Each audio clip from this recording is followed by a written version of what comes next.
Estimado, e então, bem rápido agora, porque esse bloco é pai bola, nós temos o pinga-fogo. Essa famosa pílula, esse comprimido, essa cápsula que se debate no Congresso Nacional, eu escutei ainda durante a semana muito bate-boca lá sobre isso. A Anvisa não libera a venda porque não chegaram ainda a conclusões que realmente ela tem uma solução definitiva de curar um câncer que está em fase terminal. Me parece que é onde as pessoas mais precisam. Como é que você vê? Como médico e como cidadão, como político, como... Nós fizemos na Comissão de Saúde uma audiência pública sobre isso. Nós trouxemos as pessoas que desenvolveram essa fórmula, né? Mas assim, uma coisa que eu não gostei muito foi um clima muito emocional para uma coisa tão necessário, um pouco de razão, sabe? Eu fico meio com medo quando cria-se um clima meio que histérico em relação a algumas coisas, né? Qual é a grande celeuma, a grande dúvida, o impasse em relação a essa droga, né? São os testes para saber se ela funciona, até onde funciona, em que tipo de tumor funciona e os efeitos colaterais dessa droga, né? Que é o que qualquer remédio é exigido na bula. Sem dúvida. Para vender uma coisa hoje pro Mané, né? Pro Chico, pro Mané, pro João, tem que ter uma bula para saber isso funciona assim, então funciona assado. Agora, isso serve para isso, para isso, para isso, para Você aquilo. não pode tomar para isso, para isso, para isso. Vai dar problema se tomar demais. E qual é o problema que dá? Qual é o problema? Qual é o problema? Entende? E isso, muitas pessoas estão dizendo que não há necessidade de fazer teste. E daí o Ministério Público de alguns estados disseram o seguinte: epa, né? Aqui inclusive a Justiça de Santa Catarina disse, só vende e só produz depois de liberado os resultados dos testes, né? A oncologia, ou seja, a medicina tradicional que trata de tumores, está com o pé atrás dessa situação. Contrastando com isso, existem depoimentos de muitas pessoas que é praticamente uma coisa, por exemplo, uma pessoa que estava condenada com tumor de pâncreas, que é um tumor desastroso, que dificilmente uma pessoa passa de meio ano, um ano, depois de diagnosticar. Vai a óbito. É uma coisa, né? E tem depoimentos de pessoas lá que foram nessa audiência e pipocando pelo Brasil vários casos de doenças que eram pretensamente incuráveis e que estão melhor do que eu e tu, do que nós dois juntos, né? Então, assim, algo tem nisso para se descobrir. E a gente não pode dizer, isso aí não vale nada. Não é isso. Segundo as informações da mídia da semana, vários testes que foram feitos não chegaram a conclusão nenhuma. Pois é. Então, nós temos que ser racionais. Não adianta criar um clima emocional a respeito dessa situação, porque você pode estar enganando as pessoas, né? E eu torço para que esses testes venham logo a público para esclarecer realmente a classe médica e as pessoas em geral a respeito da eficiência dele. Portanto, eu vou por aquele livro que sempre eu li, que são os livros tradicionais de medicina. Aliás, eu fui treinado para obedecer o que está escrito e não aquilo que eu acho que... Até porque tem um juramento, né? Além do juramento, tem razoabilidade. Você é treinado por uma coisa, você é diplomado no negócio, você não pode começar por aí... Fazer outra coisa. Né? Então eu torço, porque tem um monte de gente querendo que isso seja positivo e bom. Claro. Tomara que seja. Claro, porque as pessoas que estão com o problema, estão em fase terminal, as famílias querem dar essa medicação, porque pode ser a solução. Vem apelos de tudo que é canto, de tudo que é canto do país, para que seja liberada essa droga, né?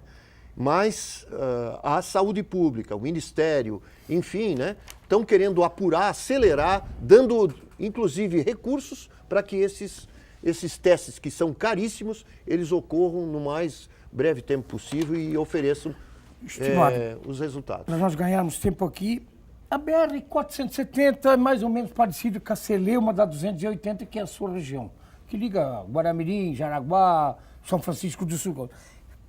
A gente sabe que vem promessas, vem palanque eleitoral, essa coisa toda, e a coisa não vai. Você esteve em Brasília, você esteve no período de 98 a 2002, Já se falava na duplicação da 280, já se falava na duplicação da 470, e todos os programas a gente fala isso aqui. Difícil, né, deputado? Dificílimo porque nós estamos sem dinheiro, né? Tanto a BR-470 quanto a 280, elas sofreram um corte de 75%. Do orçamento. Ou seja, é 4 vezes mais o período que essas rodovias importantíssimas e geradoras de tantas mortes. O Brasil e Santa Catarina gastam rios de dinheiro na recuperação dessas pessoas, né? O que morre, morreu.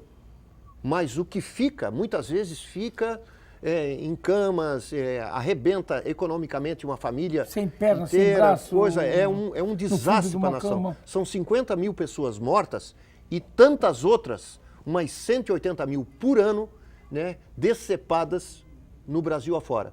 Quanto custa isso, né? Então, se eles não sabem fazer, eu digo eles, os mandatários da nação, se não sabem fazer conta, fica difícil.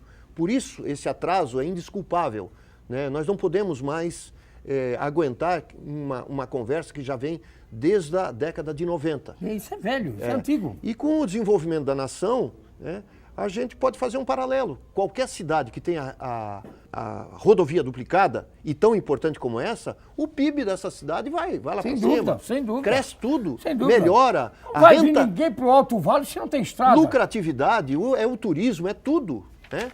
Então, nós estamos perdendo dinheiro com isso, além de vidas. Mas, deputado, por que se mente tanto, então? Que vem cada eleição, sobe-se em palanque, vou começar a 470, vou iniciar a 280, em 3 anos vai estar pronta. Quanta mentirada. É uma sina de Santa Catarina. Nós não terminamos ainda a BR-101.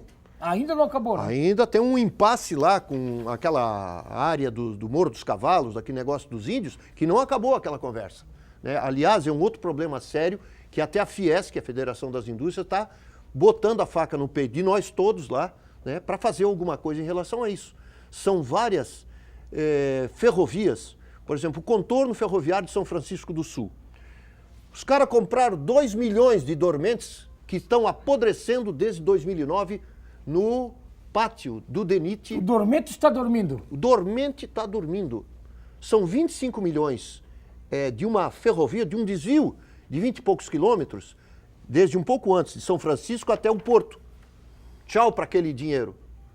O terreno era fofo demais, ia afundar com a ferrovia, a locomotiva. Isso. A ferrovia translitorânea de Araquari até Içara, até Criciúma, vamos dizer assim, né? 245 quilômetros, gastaram 19 milhões e meio no projeto. Parou porque não teve entendimento com os índios, que obrigaram a fazer um túnel, tá sentadinho? Tá sentadinho, estimado?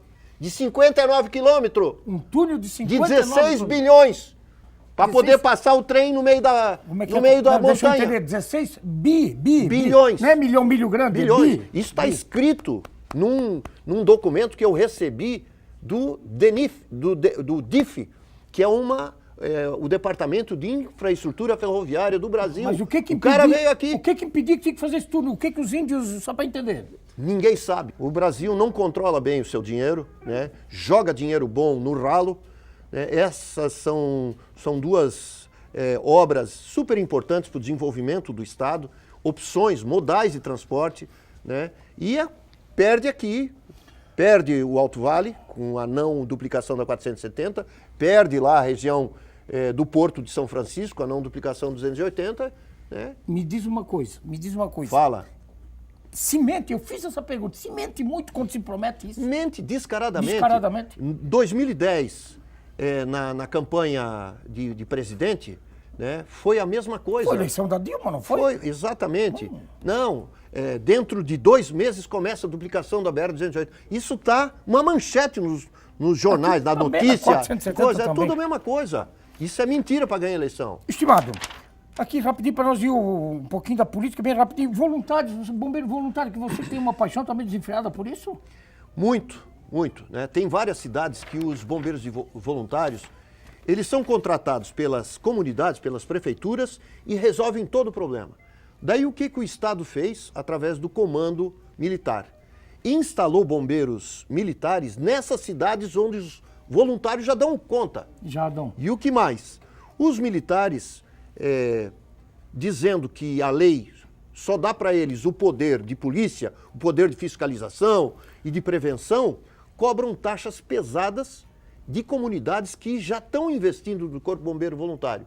Então é um gasto duplo num estado que está, no momento, sem poder gastar e, pior, não investe daí na segurança, que é no guarda, que é na solução de descobrir quem foi que matou, quem foi que roubou, ou seja, na polícia investigativa. Nosso efetivo de polícia militar, polícia civil está lá embaixo. Nós estamos perdendo tempo, né?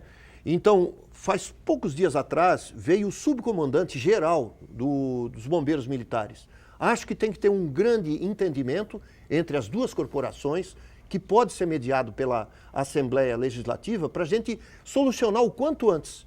Porque o Estado está perdendo muito dinheiro, né? E muitas cidades estão sendo, vamos dizer assim, atacadas por esse poder que os bombeiros militares têm, cobrando taxas que, na realidade, os outros voluntários não cobram, porque o município já tem um convênio com eles. E não se beneficiam nada dessas taxas. E não se beneficiam nada. Né? Então, é uma situação que eu estou vendo, eu e Darcy de Matos, um outro deputado. Deputado de Joinville, Joinville, né? Nós estamos encabeçando isso aí, eu acho que é uma boa luta, mas tem que ter um bom entendimento. Pai Bola, mais médicos, que eu tinha falado antes, como é que seria esse programa? Programa, como médico. Eu acho que tem o seu valor, né? E em determinadas áreas foi colocado algumas estruturas funcionando, porém eles passaram do limite, né? Não exigindo a qualificação ou a prova da qualificação desses profissionais. É um precedente grave. A prova é revalida? É um precedente grave que foi feito na medicina brasileira, né? E isso é inadmissível, né? Ou seja, colocar profissionais sem medir a qualificação. Então, a partir disso, né, é uma coisa suspeita. É mais uma medida populista, mas eu não dou aqui 100% de razão a quem quer retirá-los.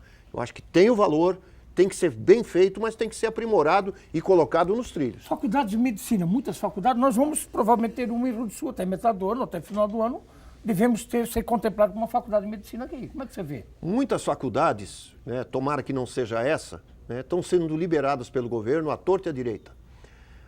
Algumas delas, mal e mal, têm laboratórios e têm professores suficientes para acompanhar os alunos.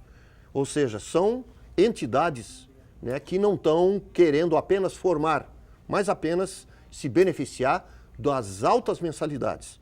Tem faculdade hoje, 6, 8, 10 mil reais por mês. Isso aí é uma coisa, né? Então, os conselhos de medicina e o Ministério têm que ficar de olho para saber se está realmente funcionando de acordo, porque a qualificação do médico começa na faculdade. Na faculdade, não tem dúvida. O professor, o mestre, tem que estar do lado sempre, né, para tirar dúvidas e ir aprimorando o caráter do... O professor é tudo na vida de qualquer cidadão. Exatamente. E numa área médica... Imprescindível. Imprescindível. Estimado, última pergunta aí, eu pinga fogo. Esse momento político, ético, econômico, muito conflito, você esteve em Brasília durante 4 anos, o momento era outro. É grave, é gravíssimo. As últimas coisas que aconteceram foi uma demonstração de desrespeito total com as instituições, principalmente com o poder judiciário, né? E eu tenho um sentimento muito grande, ou um pressentimento, né, que o governo Dilma, né, não aguenta muito tempo. Ele vai carecer, né? Você vê que o prejuízo da Petrobras foi histórico. 35 bilhões, né? É a empresa que mais... 2015. É a empresa que mais deve no mundo. E era uma das mais rentáveis do mundo. Né? Então, todo essa nuvem que está em torno dessa administração, né, está sob suspeita, e eu acho que eles poderiam fazer uma demonstração realmente de botar a mão na consciência e dizer, olha, não deu. De grandeza, vamos dizer. De grandeza, para evitar confusão no país, para evitar bate-boca, troca de pedrada ou coisa pior, né? Então, eu acho que chegou a hora deles dizer assim, olha, meus amigos, vem alguém aqui porque nós não demos conta. Estimado, nós vamos agora ao nosso Pinga Fogo! Pinga, pinga fogo.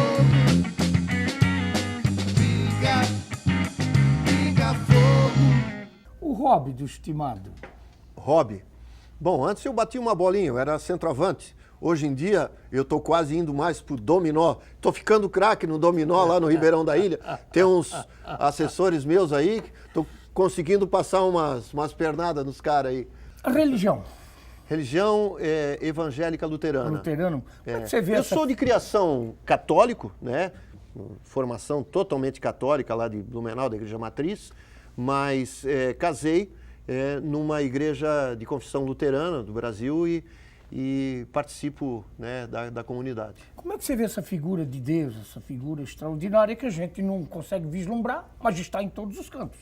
Eu não sou... E quando bateu água na bunda, meu Deus, primeira coisa que vem. Eu acho que as pessoas têm que ter cada vez mais a sua espiritualidade. Essa religiosidade aumentada demais em algumas pessoas, eu vejo com uma certa... Né, Quando a paixão é demais. Com tudo que é demais, tem que botar um pé atrás. Família.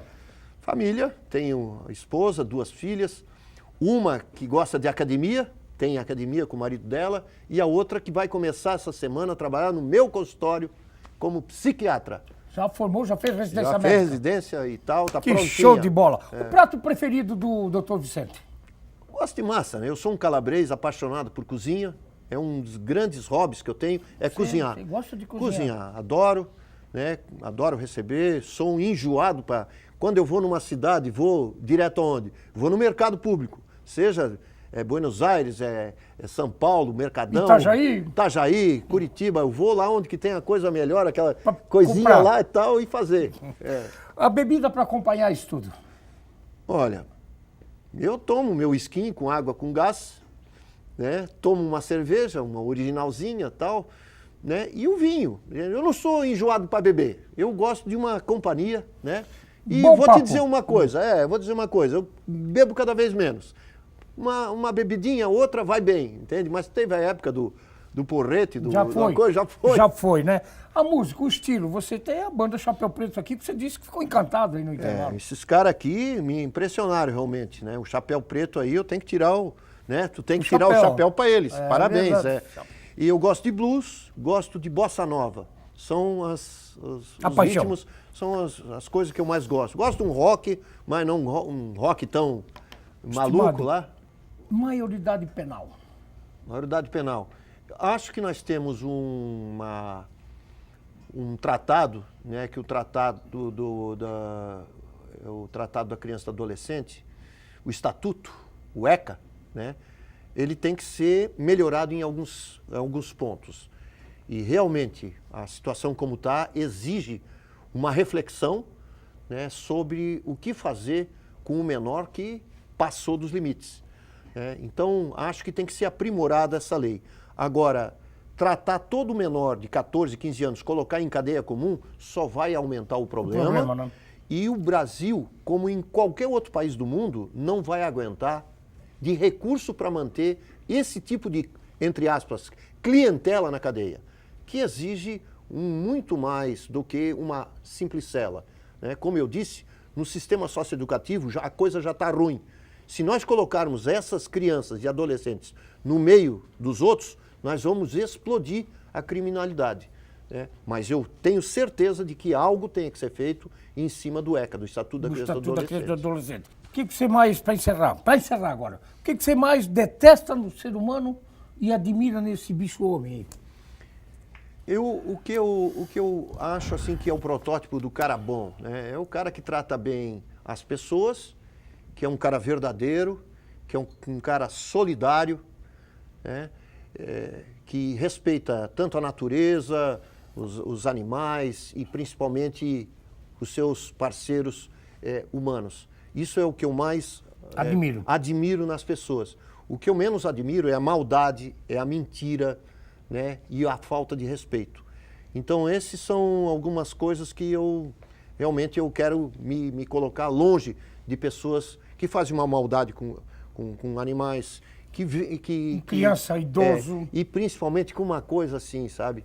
Nós temos que piorar mesmo é a vida de traficante. Né? Porque cada traficante, eles têm na cabeça deles, ou dos chefes deles, sei lá como é que é, uma meta a atingir. Por exemplo, um cara tem que distribuir para 500. para 500 caras, os clientes deles, certamente ele vai arrumar 500 famílias arrebentadas, estraçalhadas, né? Isso é uma coisa, uma praga mundial que nós temos que nos debruçar e estudar mais sobre que artimanhas, para eliminar. Para tentar que é reduzir. Difícil, né? Eliminar. Reduzir e, às vezes, conviver com uma situação ou outra, né? Alguns países estão evoluindo muito mais do que a gente, mas acho que é uma coisa terrível, uma mancha, né, que está na humanidade. É a grande praga da humanidade. Não são algumas doenças que aparecem aí, como infelizmente nós temos, doenças infecciosas que não precisava ter, como a dengue, a chikungunya e o zika vírus, né? Que é uma praga que veio para nós por falta de cuidado. Por falta de cuidado, né? Mas muito pior do que isso é o dia a dia do mundo das drogas. Das drogas, né? Estimado, o nosso tempo infelizmente terminou. Eu gostaria que tivesse muito mais tempo para conversar com você. O papo foi bom, você é muito desinibido e com uma língua muito afiada. Isso é uma coisa boa. Mas eu já conhecia o estimado Vicente Caro Preso, nosso doutor Vicente, a gente da velha guarda aí, a gente conhece. Queria que você ficasse muito à vontade de fazer as considerações finais, a nossa Rede Bela Aliança Televisão, da Fundação José Gonçalves. Você que está passando pelo Alto Vale, foi um prazer recebê-lo aqui no programa Na Boca do Povo. Bom, Neri, eu só tenho a agradecer, né? Quando você me convidou para vir aqui, eu sabia da importância desse programa, a repercussão e toda a área que ele envolve, né? Queria agradecer a RBA TV, o Rubens e a sua esposa Nani, né? Que são os responsáveis por esse patrimônio que Rio do Sul tem e toda a região. Queria agradecer a paciência de todas as pessoas que estão ouvindo a gente, os espectadores, e agradecer aí o Chapéu Preto, que deu um show, né, que é sempre bom ver pessoas tão talentosas como eles e toda a equipe de técnicos que acompanhou. Quero agradecer também o José Tomé aí, e a equipe do PSDB que veio apreciar as pessoas que me acompanham nessa, né, o Tercílio, a Gilda, o Portelinha, o Mané do Ribeirão, o Tiago, né, que Deus o livre, né? De vez em quando nós matamos mostrinha lá no meio da ilha, uma das coisas boas, vamos conhecendo gente para cima, né? Mas assim, acima de tudo está contigo, né, que é um amigo de tempo, né, junto com o Otaviano, junto com o pessoal do Brejeiros lá. Quero dar um abraço aos Brejeiros, que é algum que vê lá, que de vez em quando nós paramos lá e matamos uma comidinha, tomamos um cuba, né? Uma ovelhinha, matamos ali, não. E assim vai a vida, né? Assim vai a vida. A vida é de bons momentos como esse que nós passamos. Verdade. Um beijo, estimado. Obrigado, um beijo, estimado. Obrigado por você veio. Encerramos com a nossa estimada Banda Chapéu Preto. Valeu, Chapéu.